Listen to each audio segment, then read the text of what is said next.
이지섭입니다. 신명기 5장입니다. 모세가 온 이스라엘을 불러 그들에게 이르되 이스라엘아, 오늘 내가 너희의 귀에 말하는 규례와 법도를 듣고 그것을 배우며 지켜 행하라. 우리 하나님 여호와께서 호렙산에서 우리와 언약을 세우셨나니 이 언약은 여호와께서 우리 조상들과 세우신 것이 아니요 오늘 여기 살아있는 우리 곧 우리와 세우신 것이라. 여호와께서 산 위 불 가운데에서 너희와 제면하여 말씀하시매 그때에 너희가 불을 두려워하여 산에 오르지 못하였으므로 내가 여호와와 너희 중간에 서서 여호와의 말씀을 너희에게 전하였노라. 여호와께서 이르시되 나는 너를 애굽 땅 종 되었던 집에서 인도하여 낸 내 하나님 여호와라. 나 외에는 다른 신들을 내게 두지 말지니라. 너는 자기를 위하여 새긴 우상을 만들지 말고 위로 하늘에 있는 것이나 아래로 땅에 있는 것이나 땅 및 물 속에 있는 것에 어떤 형상도 만들지 말며 그것들에게 절하지 말며 그것들을 섬기지 말라. 나 내 하나님 여호와는 질투하는 하나님인즉 나를 미워하는 자의 죄를 갚되 아버지로부터 아들에게로 3-4대까지 이르게 하거니와 나를 사랑하고 내 계명을 지키는 자에게는 1000대까지 은혜를 베푸느니라.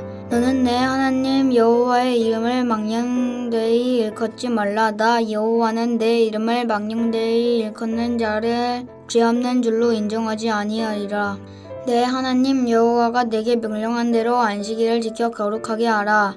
엿새 동안은 힘써 내 모든 일을 행할 것이나 일곱째 날을 내 하나님 여호와의 안식일인즉 너나 내 아들이나 내 딸이나 내 남종이나 내 여종이나 내 소나 내 낙이나 내 모든 가축이나 내 문 안에 유하는 객이라도 아무 일도 하지 못하게 하고 내 남종이나 내 여종에게 너같이 안식하게 할지니라. 너는 기억하라. 내가 애굽 땅에서 종이 되었더니 내 하나님 여호와가 강한 손과 편팔로 거기서 너를 인도하여 내었나니 그러므로 내 하나님 여호와가 내게 명령하여 안식일을 지키라 하느니라.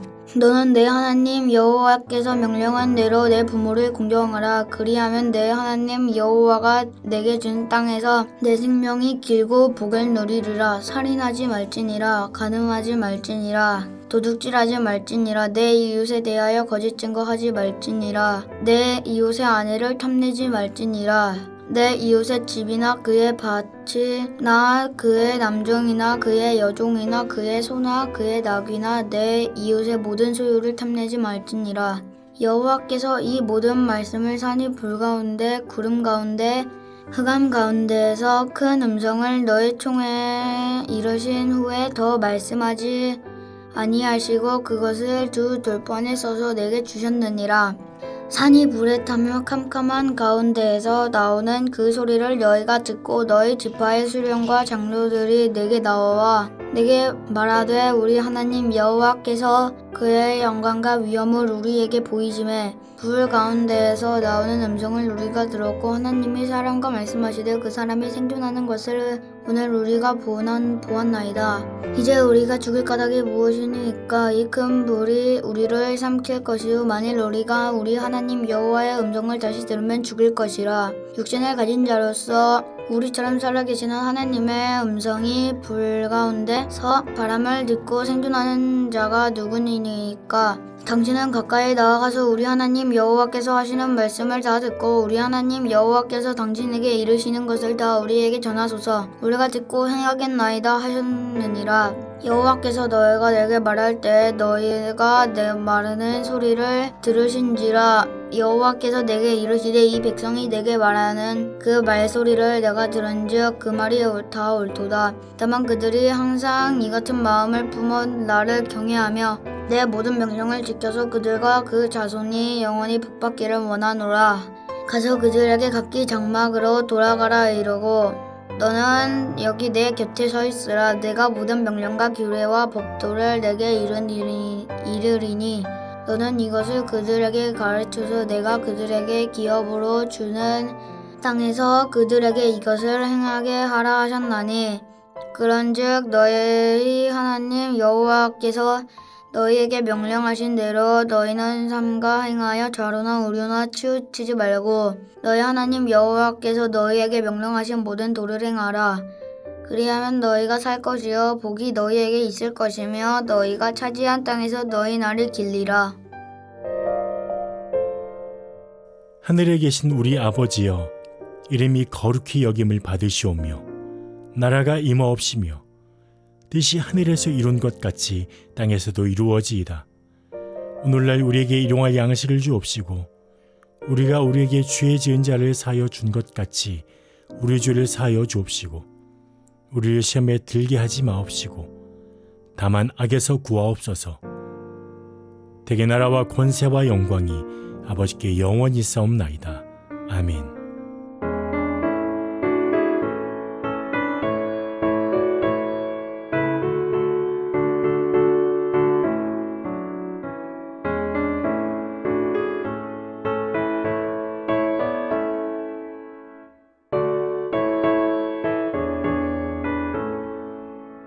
주 예수 내 맘에 들어와 계시고 변하여 새 사람 되고 내가 늘 바라던 참빛을 찾은 너 주 예수 내 맘에 오시 주 예수 내 맘에 오시 주 예수 내 맘에 오시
사랑하는 성도 여러분, 오늘도 하나님의 은혜와 자비와 평강이 가득하기를 주의 이름으로 축복합니다.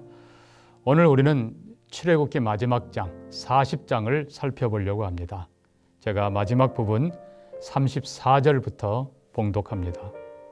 구름이 회막에 덮이고 여호와의 영광이 성막에 충만하매 모세가 회막에 들어갈 수 없었으니 이는 구름이 회막 위에 덮이고 여호와의 영광이 성막에 충만함이었으며 구름이 성막 위에서 떠오를 때에는 이스라엘 자손이 그 모든 행진하는 길에 앞으로 나갔고 구름이 떠오르지 않을 때에는 떠오르는 날까지 나아가지 아니하였으며 낮에는 여호와의 구름이 성막 위에 있고 밤에는 불이 그 구름 가운데 있음을 이스라엘의 온 족속이 그 모든 행진하는 길에서 그들의 눈으로 보았더라.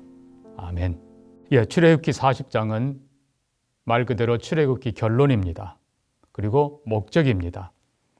출애굽기 전체에서 강조되는 건 즉 구원의 목적, 한편으로는 구원받은 백성들에게 너희는 이렇게 살아라.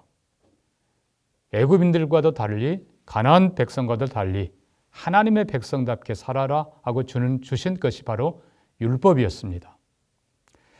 그 율법이 진정으로 우리를 자유케 하고 지혜롭게 하고 바르게 하고 강하게 합니다. 그러나 사랑하는 성도 여러분, 한편 생각해 보면 율법은 우리를 바르게 하는 건 사실이지만 우리에겐 율법을 지킬 능력이 사실 없습니다.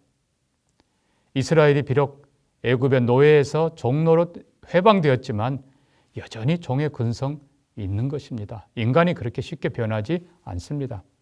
또 출애굽기 전체에서 실은 10계명에 대한 강조는 20장부터 24장까지에 불과합니다. 그리고 25장부터 마지막 장까지는 성막인 것입니다. 자, 율법과 성막. 이 율법은 하나님의 공의, 하나님이 원하시고 기대하시는 바른 삶이지요. 그러나 사실 말씀드린 대로 쉽지 않다고 했습니다. 오히려 하나님께서는 하나님의 자비, 은혜, 용서 그리고 함께 하심을 위해서 성막을 더 강조하고 있는 것입니다. 그래서 출애굽기 강조는 새로운 삶에 대한 강조는 율법을 지키는 삶이라기보다는 하나님의 은혜를 누리는 삶입니다. 하나님과 동행하는 삶인 것이죠. 자, 우리는 오늘 출애굽기 40장에서 맨 첫 번째 1절에 여호와께서 모세에게 말씀하여 이르시되 너는 첫째 달 초하루에 성막 곧 회막을 세우라 말씀하시는 걸 봅니다. 첫째 달 초하루에. 그러니까 하나님께서는 이스라엘 백성들이 출애굽한 그때를 기준으로 해의 첫 달을 삼으신 것입니다. 실제로는 4월쯤 됩니다. 그러나 그걸 첫 달이라고 말씀하십니다. 그리고 1년 후에 정확하게 그날을 기억하여 성막을 세우라 하십니다. 먼저 우리가 기억할 것은 출애굽 그 달이 그 해의 첫 달인 것처럼 우리의 인생도 실은 구원받은 그때부터 진정한 시작이 되는 것입니다. 그 기준이 바로 출애굽이죠. 제가 미시시피 있을 때 거기 한인 교수님이 한 분 계셨습니다. 그분이 60대여서 저에게 세례를 받았습니다. 그리고 2년 후에 저에게 하는 말이 목사님, 저는 이제 2살입니다. 그러면서 말씀을 열심히 배우던 기억이 납니다. 여러분, 구원받은 때부터가 실은 우리 인생의 새로운 시작인 것입니다. 하나님께서는 그때부터 우리를 재창조, 새롭게 하시는 것입니다. 자, 두 번째로 출애굽 1년 후에 정확하게 그 달, 그 날에 맞춰서 성막을 세우라 하신 것은 출애굽의 목적이 바로 그거라는 것을 가르쳐주는 것입니다. 출애굽의 목적은 다시 말씀드립니다. 출애굽의 목적은 율법을 지키는 삶이라기보다도 하나님과 동행하는 삶이고 하나님을 예배하는 삶이고 하나님의 은혜를 누리는 삶인 것입니다. 그래서 구원의 목적이 율법보다 실은 예배라는 것을 기억해야 됩니다. 이 예배를 통해서 하나님께서 우리에게 은혜를 주시고 예배를 통해서 율법의 의미를 깨닫게 하시고 부족한 것을 하나님 앞에 용서를 구하고 자비를 구하고 새롭게 늘 새롭게 성장해 가도록 도우시는 것입니다. 예배 없는 구원은 사실 거짓입니다. 하나님께서는 우리를 자유로 부르셨지만 선을 행할 자유고 하나님만 섬기는 자유이지 방종이 결코 아닌 것입니다. 누가복음 1장 74절 보면 세례 요한에 붙인 사가랴가 구원의 도리를 정확하게 이렇게 가르쳐 줍니다. 우리로 원수의 손에서 건지심을 입고 종신토록 그의 앞에서 성결과 의로 두려움 없이 섬기게 하리라 하셨도다. 예, 원수에게서 건짐받고 창조주 하나님, 거룩한 하나님, 사랑의 하나님만을 평생 동안 두려움 없이 기쁘게 섬기는 것, 이것이 구원의 목적인 것입니다. 또 여호수아도 고백하지 않습니까? 나와 내 집은 여호와만 섬기리라. 여러분, 이것이 최고의 축복인 줄 알고 먼저 우리가 예배하며 하나님 섬겨갈 때 하나님께서는 율법부터 지킬 은혜와 능력을 주시는 것입니다. 두 번째로 성막의 건설은 하루에 끝났습니다. 예, 회막 세우고 널판지로 둘리고 휘장 치고 그리고 그 안에 지성소에 증거계 두고 그리고 휘장 가리고 또 앞에 상을 들여놓고 등잔대 놓고 그리고 지성소 휘장 앞에 향단을 놓고 그리고 밖에다가는 번제단 놓고 물두멍 놓고 하루에 끝난 거예요. 왜요? 먼저는 이게 이동식이기 때문에 가능한 것입니다. 이 이동식이라는 이 말은 광야에 이스라엘 백성들을 진군하면서 성막을 분해했다가 다시 또 옮겨가서 조립하고 이게 성막이었던 겁니다. 예, 그렇습니다. 성막은 고정적으로 있고 이스라엘 백성들이 몰려오는 것이 아니라 하나님의 인도 따라서 하나님의 백성들이 가는 곳에 성막이 언제나 중앙에 있었다는 것입니다. 지금도 그렇습니다. 솔로몬 성전에 비록 안치됐고 모든 것이 안정됐지만 여전히 언약궤와 그리고 떡상과 이 모든 것들은 다 이 메고 다니는 채가 있었어요. 여전히 하나님의 임재, 우리와 함께 하시는 임재이고 한 걸음 더 나가면 복음이 성막의 은혜와 축복이 온 세상에 확장되어 가는 이동성을 강조하는 것입니다. 두 번째로 어떻게 하루에 건축이 가능했는가? 모든 것이 준비되었기 때문에 가능한 것입니다. 그렇습니다. 모든 것이 다 준비됐습니다. 49장까지 하나님께서 모세에게 명하신 대로 다 준비되었습니다. 그래서 그것들을 하나님께서 불러 모으실 때 그대로 다 되었던 것입니다. 사랑하는 성도 여러분, 언제나 주님이 쓰실 때에 준비된 사람 되기를 축복합니다. 그럼 세 번째 더 중요한 의미가 있습니다. 하루 만에 성막이 완성되었다. 이 말은 하나님께로 가는 속죄의 길이 사실 하루, 가장 중요한 하루에 해결된다는 것입니다. 구약의 제사도 보십시오. 1년 11월 정도에 있습니다만 대속죄일이 있습니다. 대속죄일 한 번, 한 해의 모든 죄를 하나님께서 한 염소를 죽이시고 그 염소의 피를 뿌림으로 해결해 주십니다. 그러니까 한 해마다 대속죄일이 있습니다. 이 모든 대속죄일 중에 한 번으로 해결되는 것, 그거를 가르쳐주기 위해서인데 히브리서 9장 12절에 염소와 송아지의 피로 아니하고 오직 자기 피로, 메시아입니다. 예수 그리스도가 자기 피로 단번에 영원한 속죄를 이루시고 성소에, 여기는 하늘 성소입니다. 하늘 성소에 들어가셨느니라. 그러니까 구약에서도 매해마다 한 번의 마지막 속죄를 강조하면서 궁극적으로 이 땅에 메시아가 오셔서 행하실 마지막 한 번의 속죄를 보여주고 있는 것입니다. 그래서 스가랴 3장 9절도 만군의 여호와께서 말하노라 내가 이 땅의 죄악을 하루에 제하리라. 예, 실은 하루도 아니에요. 예수 그리스도의 십자가를 통해서 하루에 이 세상의 모든 죄를 하나님께서는 해결하십니다. 그리고 예수님 십자가 죽으셨을 때 성소 휘장이 위로부터 아래로 찢어져서 하나님께로 가는 길이 열린 것입니다. 하루에 해결하신 그 한 번의 사건, 예수 그리스도 십자가 사건을 강조하는 것입니다. 세 번째로 우리는 성막의 실용성 그리고 성별을 생각해 봅니다. 예, 성막에 있는 모든 기구는 장식이 아닙니다. 실제로 사용하는 기구들이었습니다. 성소 안에 진설병에는 떡상이라고 부릅니다. 거기에는 언제나 떡이 올려져 있습니다. 그래서 진설병 그럽니다. 안식일에 하나님께 올려드리고 그리고 그 다음 안식일에 그 떡을 제사장들이 함께 나눠 먹습니다. 실제로 먹는 떡입니다. 또 등잔 때도 고운 감람유로 불을 켜서 성소 안을 환하게 밝힙니다. 향단도 마찬가지죠. 성소의 규례대로 최고급 향을 만들어서 하나님께 가장 향기로운 향을 올려드립니다. 이것은 성도의 찬양과 기도를 상징합니다마는 어쨌든 성전에 있는 모든 것들이 장식품이 아니라 실제로 사용하는 기구들이었다. 그 말은 하나님의 은혜가, 하나님의 용서가, 하나님의 속죄가 사실이라는 것을 강조하기 위한 것입니다. 교회 안에 실은 어느 무엇도 장식품에 해당되는 건 없어야 됩니다. 모든 성도들이 하나님 앞에 실제로 쓰임받고 은혜를 누리길 바라고, 성소 안에 있는 모든 기구들, 의자 하나까지도 다 실제로 쓰이고 귀하게 쓰임받는 축복이 있기를 바랍니다.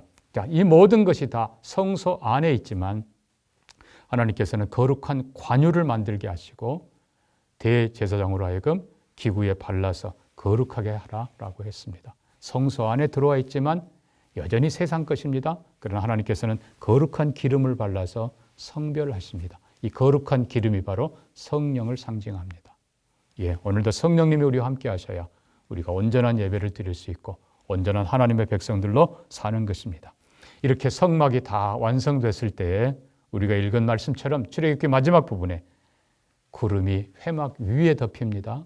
그리고 하나님의 영광이 성막 안에 가득합니다. 자, 안에는 여호와의 영광이 가득하고 밖에는 구름이 있고 나중에는 이것이 구름 기둥이 됩니다. 그리고 구름 기둥 안에 밤에는 불이 있어 불기둥이라고도 부릅니다. 중요한 것은 사랑하는 성도 여러분, 오늘도 하나님의 은혜와 자비와 평강이 가득하기를 주의 이름으로 축복합니다. 오늘 우리는 출애굽기 마지막 장 40장을 살펴보려고 합니다. 제가 마지막 부분 34절부터 봉독합니다. 구름이 회막에 덮이고 여호와의 영광이 성막에 충만하매 모세가 회막에 들어갈 수 없었으니 이는 구름이 회막 위에 덮이고 여호와의 영광이 성막에 충만함이었으며 구름이 성막 위에서 떠오를 때에는 이스라엘 자손이 그 모든 행진하는 길에 앞으로 나갔고 구름이 떠오르지 않을 때에는 떠오르는 날까지 나아가지 아니하였으며 낮에는 여호와의 구름이 성막 위에 있고 밤에는 불이 그 구름 가운데 있음을 이스라엘의 온 족속이 그 모든 행진하는 길에서 그들의 눈으로 보았더라. 아멘. 출애굽기 40장은 말 그대로 출애굽기 결론입니다. 그리고 목적입니다. 출애굽기 전체에서 강조되는 건 즉 구원의 목적, 한편으로는 구원받은 백성들에게 너희는 이렇게 살아라. 애굽인들과도 달리 가나안 백성과도 달리 하나님의 백성답게 살아라 하고 주신 것이 바로 율법이었습니다. 그 율법이 진정으로 우리를 자유케 하고 지혜롭게 하고 바르게 하고 강하게 합니다. 그러나 사랑하는 성도 여러분, 한편 생각해 보면 율법은 우리를 바르게 하는 건 사실이지만 우리에겐 율법을 지킬 능력이 사실 없습니다. 이스라엘이 비록 애굽의 노예에서 종노로 해방되었지만 여전히 종의 근성 있는 것입니다.